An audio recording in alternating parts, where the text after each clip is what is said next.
Gravetone. Welcome to Gravetone, where horror comes to life in every form it takes. I'm Arthur. I'm Meaghan. And we switched up the intro. We Hello. did. You're welcome. We're only, how many episodes in are we? 70 something? A lot. I don't know. Something. A lot. No, we're not. We're like 44, 45 episodes in, I think, at this point. But anyway. There you go. Switcheroo. We're changing it up. Why do I have to do all the heavy lifting around here? Oh, my God. All right. So we are bothering? Not bothering. We are borrowing. Correct. It's late. I can't talk. Yes. We're borrowing shit from the movie we just watched. Yes, exactly. So, obviously on Greystone, episodes are released weekly on any podcast platform that you listen to your podcasts on. And feel free to check out our website at gravetonepod.com. We have all of our episodes archived there. There are transcripts, essentially. Editorialized transcripts, let's put it that way. Of episodes, as well as our little horror movie picker quiz for fun, where we're continuously kind of updating with films that we've enjoyed and giving people options for a movie night. Super easy. 4 questions. You got 3 movie picks. Bam, watch it tonight. Yeah, it's fun. And streaming links. But it's all... Where we can. There's no affiliate. There's no nothing. This is literally just for fun. There's no ads. No, there's no ads. There's nothing like that. So, yeah. So, if you might have guessed. From the title of the episode. Oh, no. I'm going to title the episode Nothing. And then it's going to be a fucking guess. It's not going to help for search volume or anything there. Oh, dear. As you might have guessed, if you are listening to this. Yes. We just watched Undertone. Yes. That we were so fucking excited to watch since we learned about it. I think since I saw I had initially read a synopsis and sort of what the focus of the film sounded really interesting, and then particularly by the time the trailer dropped, which I am happy overall that I think I only wound up seeing one trailer one time, like a full trailer once. Okay, yeah, good. For hey, that's not the bad. film. That's so I'm grateful for that, I think, a little bit, because I do feel like it's one of those that maybe you can just kind of go into. Sorry about that. If you're hearing noises, this is the ghost in the apartment like it is in the Undertone movie. It's our cat's running around. Yeah. So anyways, so our we just watched it. Are fucking we loud. were super excited about it. Yeah. We almost got a screener 2 weeks ago. I know. 2 weeks ago? Well, we almost got to go to a bit of an advanced screening, but unfortunately we could not make it. But unfortunately we could not make it, but thank you VVS movie films. Damn you, day job. for giving us the chance to do it. But anyways. Yeah. We're talking about Undertone. Yes. It's amazing because 2 cool things. First of all, it's a horror podcast. We are a horror podcast. Yeah, a different type of horror podcast, but sure. yes, correct. Yes. Whatever, close enough. So it's a perfect combination, obviously, for also any other horror podcast that exists. But yes. I just want to say, we are not so far off with the name. The movie is Undertone. We're Gravetone. Come on, this is like a marriage made in heaven or in hell. I don't know. You're really looking for connections here. Yes, because the second connection, and that's kind of where we fucked up because we were just discussing it before recording. So Fantasia Film Festival that we have been going to for years now is in our neck of the woods. And somehow, I do not know how, I don't know what happened with us, but we missed it. This film had its premiere last year. Yeah, this film had its premiere at Fantasia in July of 2025. Fucking seen it in July and we didn't. No. Yeah. They're upset at ourselves, but it is what it is. It's hard to describe too. There's always something different about seeing a genre film or horror film with a festival audience, because the reactions tend to be different to things than when you just go to like a regular showing after a film's released. So I am a little disappointed, I guess, that we didn't get to be part of that sort of initial reaction. Seriously, this year we are going to fucking scout everything with an eagle eye. I'm very concerned that we're going to wind up with 25 movies this year. Most likely. We're going to be dead tired, but we're going to do it. We're going to have a good few weeks, but we're going to be usually we do tired. 5, 6, sometimes a couple of years ago we did 10. We've done 10 a few times. Yeah, so it's doable. Yeah. It's doable. Well, there's going to be some interesting content coming our way this summer. If that's the case, so stay tuned for that. Yeah. Anyways, Undertone. Yes. So this is a Canadian film, as mentioned. It was written and directed by Tuason. Sorry. This is his directorial debut. So this is his first like actual feature, which is pretty cool.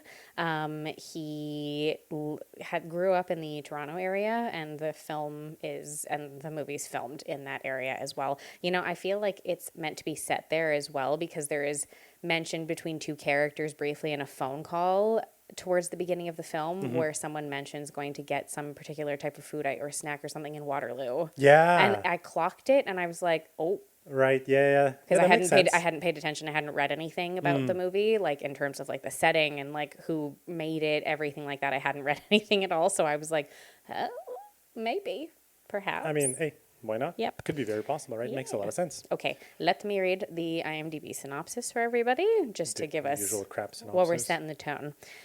Hey, you know what's fun? In our movie picker, we don't just copy paste the crappy that's synopses. true. That's true. Synopses. I think you're right. Synopsises? Nieces? No. We actually write our own, so anyways, whatever. Yeah, it's true. Yes, what is it? Okay. We will judge. The host of a popular paranormal podcast becomes haunted by terrifying recordings mysteriously sent her way. Very to the point, but To like... the point, a little bit misleading, but sure. To a degree, but also like, yeah. Okay, but like, you tell me this if I have no idea what the movie is about, and I'm like, you know what I mean? Give me some meat, man. No, I understand what you're saying.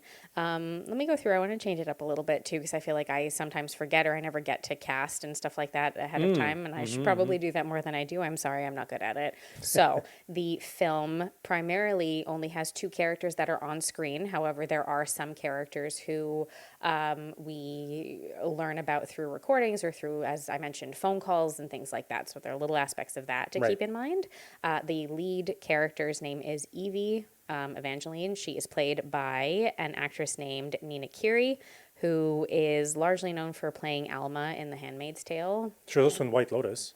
No, the guy's in White Lotus. Justin's in White Lotus. Is it Justin? Yes. I thought she was also. Yeah. Evie's friend, who she consistently has phone calls with, who is her co-host of her podcast, played by Adam DeMarco.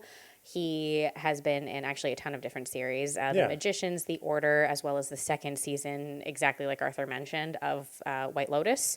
And oh, you're right. Overcompensating. I had it confused this whole time. Yeah, no. All right. Yeah. From Oakville. Look at that. Cool. As well as that's it. Like I said, so technically Evie, the character of her mother, who has no lines, is also, there are the only two characters who are on screen who we physically see.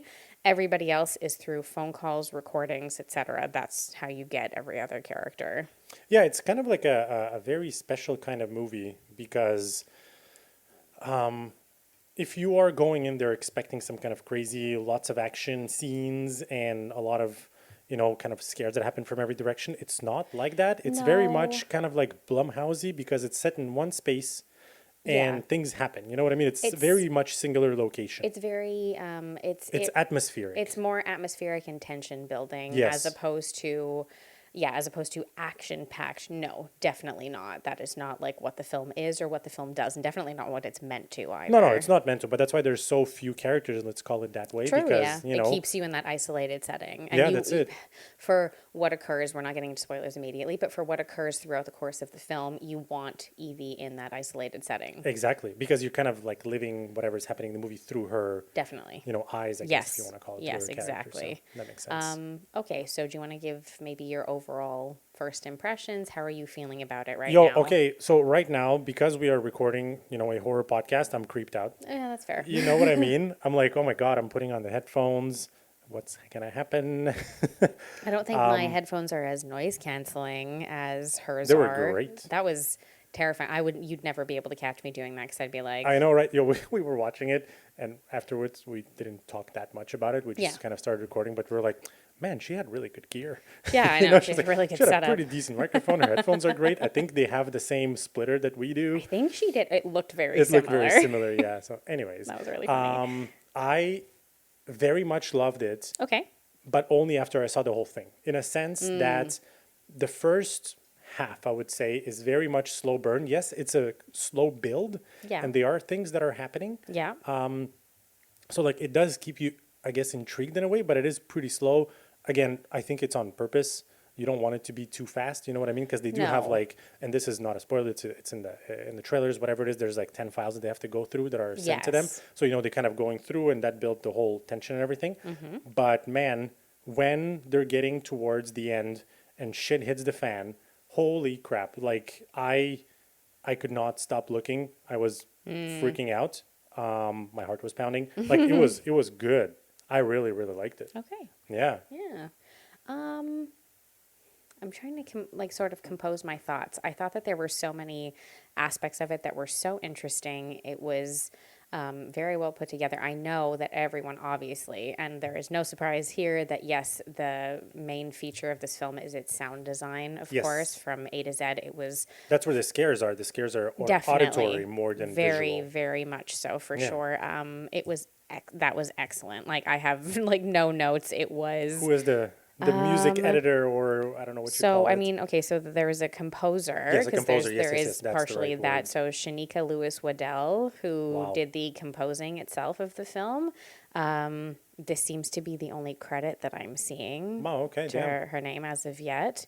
So that's cool. I don't know if there are any other like sound design people. Oh, they've got like some of like the sound mixers. Yeah, that's it. Sound mixers and stuff like that. There's quite a few of them. Sound Makes designer sense. David Gertzman, sound studio manager, sound mixer Dane Kelly. John Lawless was a re-recording mixer. They've got all the people listed for like Foley, boom op, like all that Okay, jazz cool. because it's very heavy. Of course. Into Yeah, that's the it. audio portion of things, right? So that does make sense.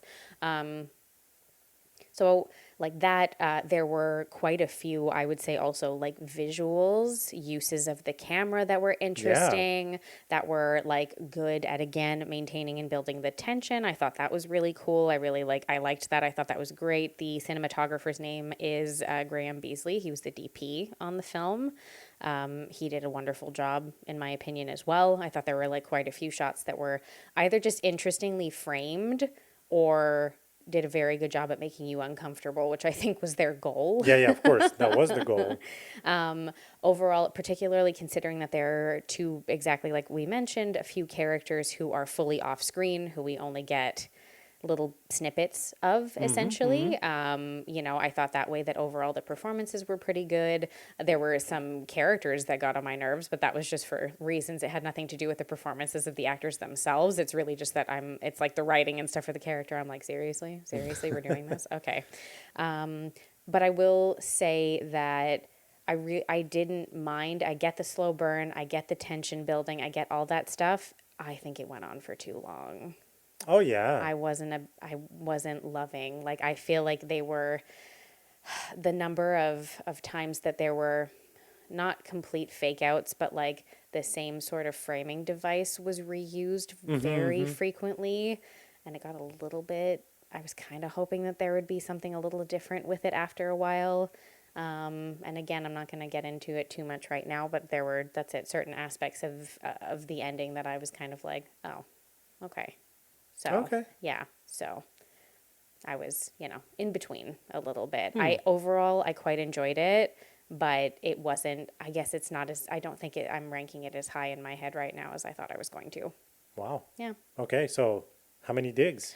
So I think with that in mind, right now I'm probably at like a 6.5. I mean, that's pretty good. Yeah. That's Yeah, pretty good. I'm not saying it's bad or anything, Yeah. and like seriously, like there wasn't really anything like bad about the film. I think anybody who Oh, says that okay. is like exaggerating, and that's a bit silly. Okay, because the way you said it, I was like, okay, No. she's going to be giving like a 4 or No, something. no, not at all. I think it's more just when going in, I think I was expecting myself to be closer to like an 8, maybe an 8.5. Oh, I see. Yeah, because where I thought it was going, but unfortunately, I did find that like some of the pacing, like there were some pacing issues, and there were some other things in there that started to kind of like sway me away from it a little bit. To a degree. Okay. Yeah, and I there get it. was That's some repetitiveness to some of like the tropes and the things that were used that I was kind of Yeah, like, okay, we maybe did this a few too many times. All right, fair enough. I Yeah. mean, look, the IMDb rating is at 6.8, so I Okay. think you are kind of in the average. Yeah. I am more of like a 7, I guess, maybe 6.8, but I'm not going to start doing decimals and That stuff. seems, I think we're getting too crazy. if Yeah, you do that's it. Yeah. So no. I think I'm a 7. I understand everything you're saying, and I do agree because like I said at the beginning, it is a very much a slow burn type of thing. So maybe that's why it was slow burn for me, because it was a little bit slow Yeah. to begin with.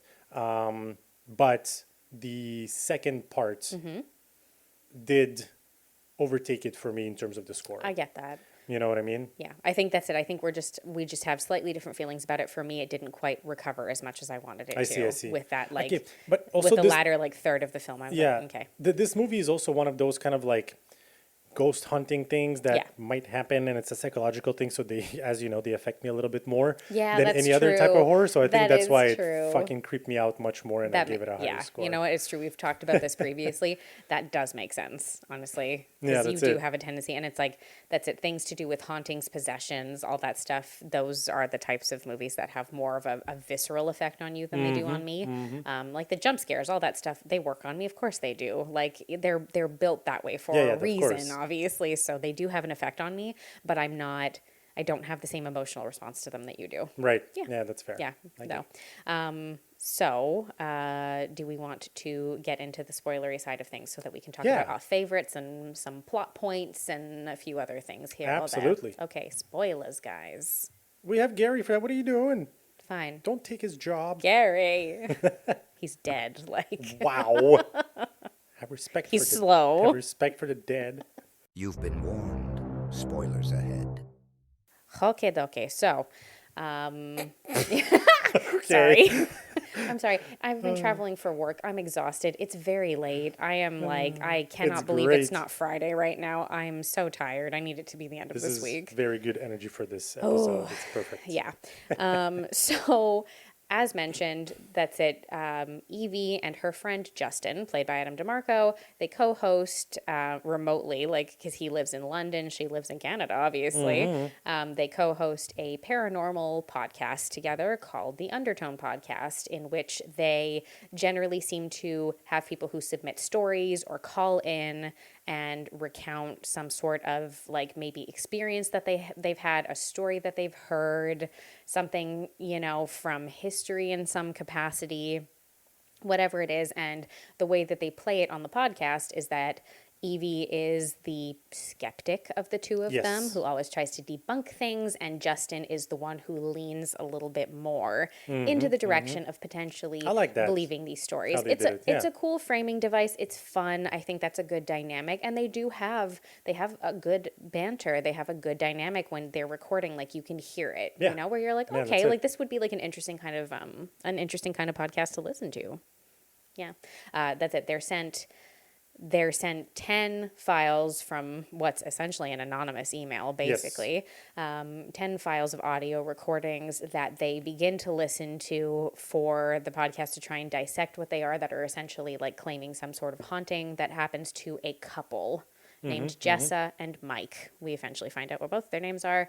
Jessa. Yeah. Again, I know we're doing the spoilery bits. I won't get very far into like where exactly everything goes, No. exactly I mean, happens. we 'cause touch on that's some points, but we're not going down and No. fucking explaining everything. not at Watch all. the damn movie. You should watch the movie. Yeah, that's it. I still, like I said, like, yeah, okay, I might be hovering at like a 6.5, but I'm not telling you not to watch the film. No. It's an enjoyable, very tense film. If you really don't like tension, maybe don't watch it, because like, I mean, also, we never do that if you've been listening for our other episodes, even if we didn't like that movie that much. We never trash it. We always find something good to No, say there's- about it, because there's always something there's good always to say something about good. And it. also, and again, at the end of the day, even if I really hated the movie, all of these people have worked incredibly hard on it. Yeah. And at the end of the day, they've made a movie and I have not. So, Exactly. you know? Yeah. So, okay. So, yeah. So that's basically what happens. Evie also, as context, is living with her mother, who is very ill. Essentially, she will be passing away in the very short term, unfortunately, Yeah. from whatever illness it is she's that she taking care of has. her. And she is her primary caregiver. Exactly. She's acting as her primary caregiver and offering her, I suppose, what comfort she can in the final remaining days of her life.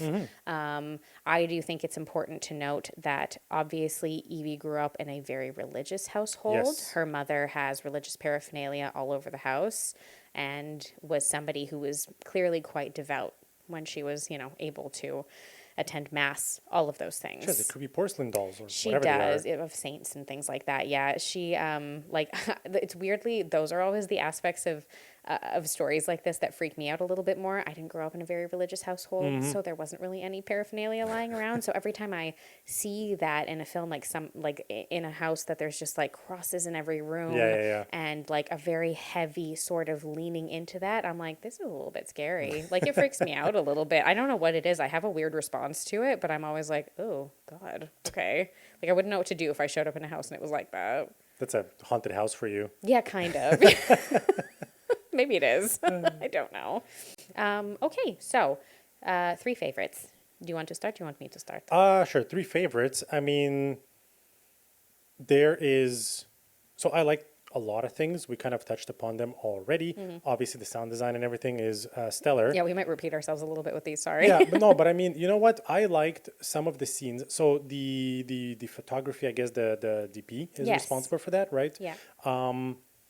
Even though, yes, they were overused a little bit and stuff, I still found it interesting because it kind of took me by surprise. So there's a couple of scenes that, you are watching something and something's happening, whatever, and they start panning to the right or to the left, whatever, and then you realize that they are actually filming this through a mirror because they pan and then they come back to the exact scene where you were watching, and you're like, what the fuck?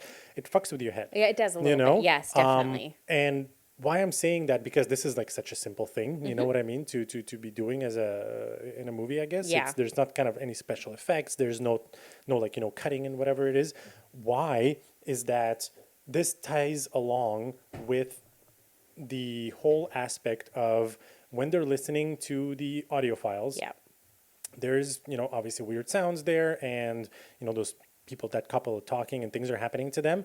And some of those sounds allegedly leak through and happen to Evie in kind of like real life. Yes. But you don't know if it's actually happening because, the way that it's the whole design It's is true. that when she puts on her headphones, she's completely soundproof, and the only thing she can hear is from the podcast. Yes. So right? it's like her conversation with Justin, the Yeah. recordings that she's listening to. That's it, exactly. all But of then that it stuff. seems like the things that are happening in the recording are leaking into Yes. There were. the reality of things. So it kind of fucks you up, and you're like, oh my God, what's happening? Yeah. In a audio way, Yeah. you know what I mean, for your ears. But then when those shots through the mirrors happen, this happens to you visually. So it kind of, I don't know what's the word for it, like throws you into the deeper end of this whole situation. You know what I mean? Yes. Yeah, And that's no. what I thought that was very smart in a way to put those two together. I agree. There were multiple scenes in which, in the recordings, there's a banging happening. Yeah. And there were multiple times where it started to sound very quickly like the banging was coming from inside Evie's house somewhere at the same time as it was happening on the recording. And I'm sure that was purposeful, obviously. course. But it was definitely, it's very unsettling. Yeah, Like yeah. you're just kind of like, oh no, mm-mm. No, seriously, it's fucked up. Yeah. Yeah, that was one of my favorite things because it really puts you into the whole thing that Evie is experiencing herself. You know. I'd say, I guess, for me to kick it off, one of the first things that I found that I enjoyed was the use of like lighting in the movie, which again, it's really strange, but like the different lamps, the different types of lighting that are used in different shots that weirdly, even in the scenes where things kick off and get a little crazy, felt like very organic. Like in this house that is very dated, carpeted floors, wallpaper, very much like of a different era. Meaghan hates both of those things. Yeah, I'm not a big fan. Very much of a different era, really. The types of like these old lamps that obviously you've just kind of collected over the years and you've never changed them, you've never done anything with them. They sit in these houses. Like, you as kids, I find, especially for us, like you've gone to houses like this as a kid, you know? And the uses of like those different types of lights. I love that, like, depending on what room Evie's in, some of the bulbs are like definitely older and newer. It's like there's like white light in some rooms. There's more of a yellow din in other rooms and stuff, which is cool. And it kind of suits the tone of whatever is occurring in the scene very frequently as well. And it makes things kind of like more unsettling or like less unsettling, a little bit more normal when she's just kind of casually at the beginning doing stuff. Yeah. And I agree because also like I found that a lot of the scenes, especially when it's like, just filming her, whatever it is, the screen is almost split on purpose. And on one side you have her and she's like lit in this kind of like dim light because they're usually recording at around 3 a.m, her time. And then on the other side is just very dark. But you can still kind of see like the outlines of Yeah. the objects, whatever it is, and it's just kind of there. And like, I should be watching her, the character, because she's speaking and But everything. you are looking But I'm at watching that- at that yes, thing. yes. Damn you, Mike Flanagan! I'm always expecting something I'm to always happen in expecting that a darkness. ghost now. Yeah, exactly. Everywhere that I look, I'm like, oh no, there must be a ghost. Of course. Yeah, no, that's it. So I did like that because it creates that unsettling thing, Yes. Is that your second one? right? No, I was just Oh, okay. You agreeing were with just what expanding were on it. Okay, saying. I wasn't sure. I wasn't sure. Yeah, for my number two, I would say it was some of the scenes that I kind of like did not expect to happen. Okay. In the sense of, I guess that's kind of like the writing or whatever you want to call it. So a lot of the things that happen in the movie, obviously, as we said, it's very much auditory atmosphere stuff, right? But there's a couple of scenes that there's actually something that is physically happening. Yes. And it just takes you by surprise. Doesn't happen often. Yep. They didn't overdo it. I think it happens maybe 3 times or whatever it is during the movie, but it's so jarring because you're not used to it. Like in your head, you're like, this is all atmosphere, auditory. I'm not expecting some kind of like physical scare or whatever it is. But when it happens, it's very effective. True. So that was one of my things. That makes sense. And it is true. Like there are a couple of times where like legitimately you get like a jump scare that's not based on sound. Yeah. It's like something that pops out and you're like, And oh. sometimes it's not even a jump scare. It's just something that happens that is so freaky and you're so unexpected. Yeah, When true. this happens. So Yeah. I think if I have to pick a second one, how am I feeling about this? What is my second one? I think it would probably be all of the conversations that Evie kind of has with herself to a degree, but with her mom, who she calls Mama. Mama never gets a name in the movie. She's That's Mama, true, yeah. which I think is probably purposeful and like a representation of like the mother-daughter type of relationship that they had to a degree. Yeah. There's like one voicemail where you hear her mother's voice speaking about, like, that was something that I was like, where you can tell there's like a level of guilt that exists within Evie's character for maybe not spending as much time with her mother as she got a little bit older and things like that, and maybe as she started to become ill and stuff. And on top of that, you also, like I said, this voicemail in particular I found kind of stuck with me when we were watching it, because like, her mom has left her a voicemail from a while back, one asking her if she's coming to Mass, and saying, I'm checking in, but it's really to ask her if she's coming to Mass, and two, saying to say, I'm praying for you. Right. And you're just kind of like, okay, so this is a weird sort of dynamic where whatever it is that she was doing before, I guess her mother didn't approve, but was very soft-spoken about the way she would like go about that disapproval to a degree. Like, why are you saying you're praying for... Normally when people say I'm praying for you, it's because there's something bad happening. I guess. Let's be real. Like, that's usually when you hear that used. Not necessarily all the time, but very often. Right. That is like the time in which someone will use a phrase like that. So that kind of dynamic, in spite of the fact that that's it, we don't see much of the mother-daughter relationship because unfortunately her mother doesn't really wake up or anything anymore. Right. I thought that was a cool and interesting way to frame the relationship and give you context without having them interact with each other, really. Yeah, okay. That's interesting. I didn't see it that way. I thought it was, she said that because they were very religious, and she's like, I just pray for you every night because that's what she wanted to do. They wanted to pray together every night and everything. Yeah, I thought it was more I think that. I think it came out of something in particular. No, you might be right. Like yeah. we do get bits and bobs of the fact that Evie's with this guy Darren or whatever. He's like a bag of shit. Apparently. Yeah, he sucks. Like he doesn't help her with the mom. He doesn't help her with her mother. And he seems to. Evie's also pregnant. Yeah. But, that's a whole thing. Well, she's definitely not going to tell him that. No. But also, just like we only hear him one time. He calls her to say that, he wants to have a party at their place and she needs to come, and basically convinces her to abandon her mother for an overnight so that she can go back to their place and have a party with their friends. Yeah, it's not great. Not great. Like this woman, she's being told by like nurses and physicians and things that her mother is on her deathbed. Like they're saying like any day now. So yeah, that's it. yikes. So Darren sucks. And there's a big part of me that feels that a lot of the things that Evie does suck in this movie. I mean, yeah. There's a huge layer of like complication to her whole situation. Taking care of her mother, I can only imagine how difficult that is. The level of guilt she feels as like for sort of abandoning her to a degree, the difficulty she's experiencing with a very like neglectful, probably manipulative partner that she's living with and things like that. Like, you know, to the degree that her good friend, Justin, who lives in a different time zone on another continent, clocks how shitty Darren is.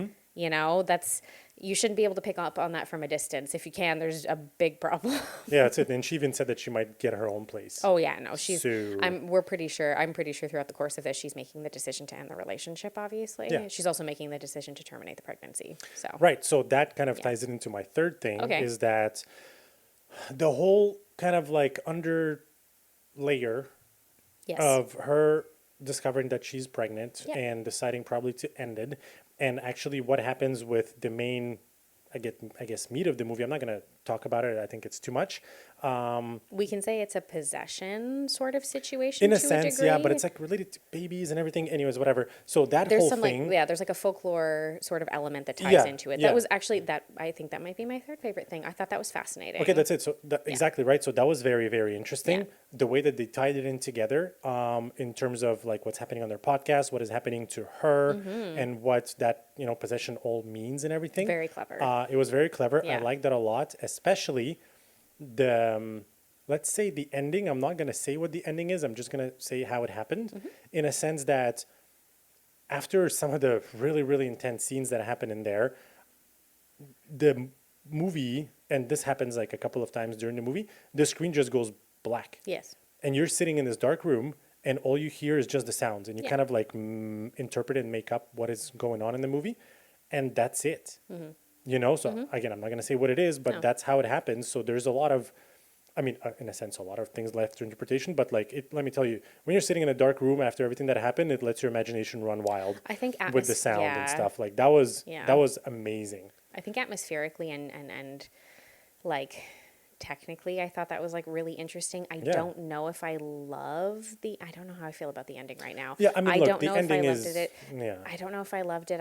it felt a bit abrupt, maybe is what it was. And so I don't know how much I loved that, but it was interesting. It was a bold choice. Yeah. And overall, I will say like particularly for like a first time filmmaker, this was such a cool film and such an interesting and original idea to play around with, which was super fun. I loved that. I loved that it was like a mix of like using like the technology for the haunting to kick off and stuff like that, and that there were like all of those aspects of things. That was really cool.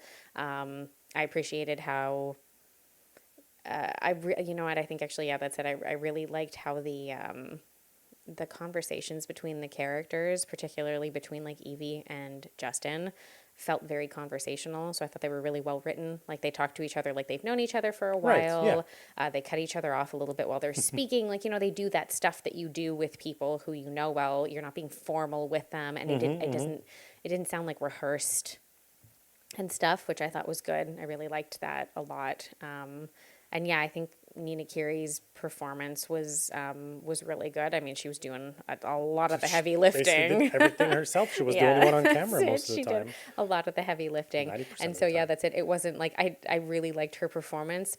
Didn't love the character. Okay, I see. Her level of willingness to be ignorant and ignore things was driving me fucking crazy at one point. I was like, I got to a point where I'm like, girly pop, you deserve it at this point. Like, this is ridiculous. Yeah. Her pushing through, and I know she seems to, it makes sense for the character. She lives in like a state of denial about things.